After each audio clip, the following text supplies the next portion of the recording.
been going on for some time. I don't think it just started now, really. There's been attempts to get RT off air for a couple of years now. When RT UK launched in October 2014, there was a lot of articles written, particularly in the Rupert Murdoch owned media, calling for Ofcom to take action. One of them was by a man called Oliver Tam, who was a neocon Iraq war supporter and a cyber stalker.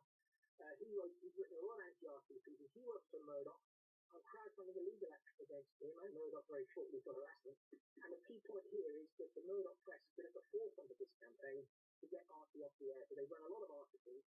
And so this is not just come out of the blue. There's been a lot of this propaganda against RT. And as I said, Glenn Greenwald, the American writer, wrote a wonderful piece for the Intercept magazine in America, in which he looked at who was behind this anti-RT campaign. And lo and behold, it was the people who pushed for the war in Iraq. It's the neocons in the West. And so we've got to actually look at who's been pushing this, who's been trying to put pressure on Ofcom, the UK regulators to take action against RT, and who's been writing articles in the papers calling for tough action against RT. And I think when we look at the agenda of the people who want to get us off there, then it's pretty clear to everybody what it's all about. It's about geopolitics, it's about silencing a channel that doesn't follow the neocon script. They want to take us back to the 1990s, early 2000s, put on their propaganda all the time. Nobody challenged it, but again, we've got the Iraq war because of that. RT has made it more difficult for the neocons and the war lobbies, the endless war lobby in the West, to sell their wars. And I think that the role of the Rupert Murdoch media in this has to be examined very closely. Well, RT must have enraged a lot of people and their interest there.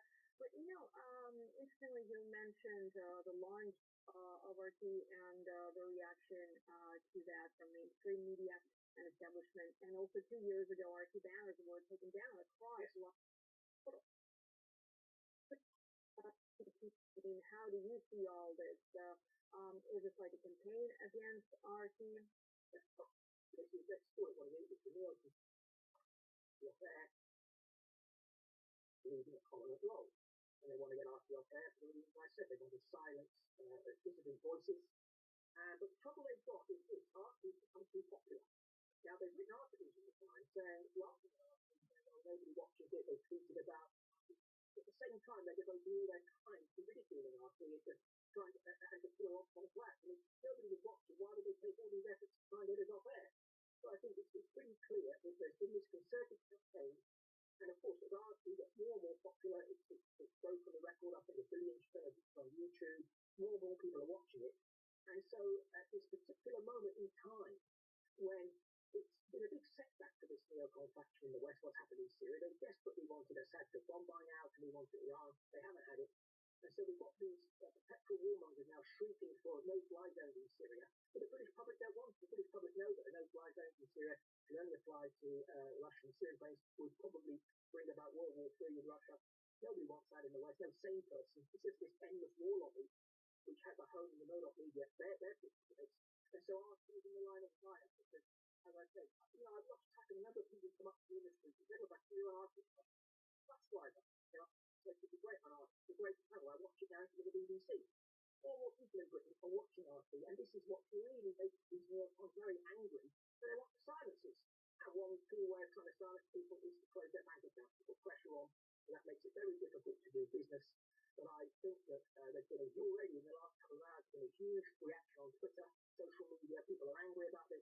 I urge everybody to call NatWest, call the RBS, to write to their MPs to say this is not going to go.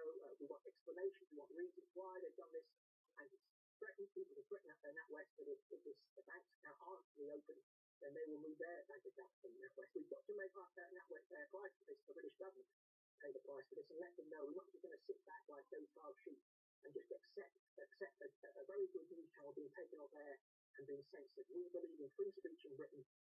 We don't want to see it ended because of this endless war, neocon faction.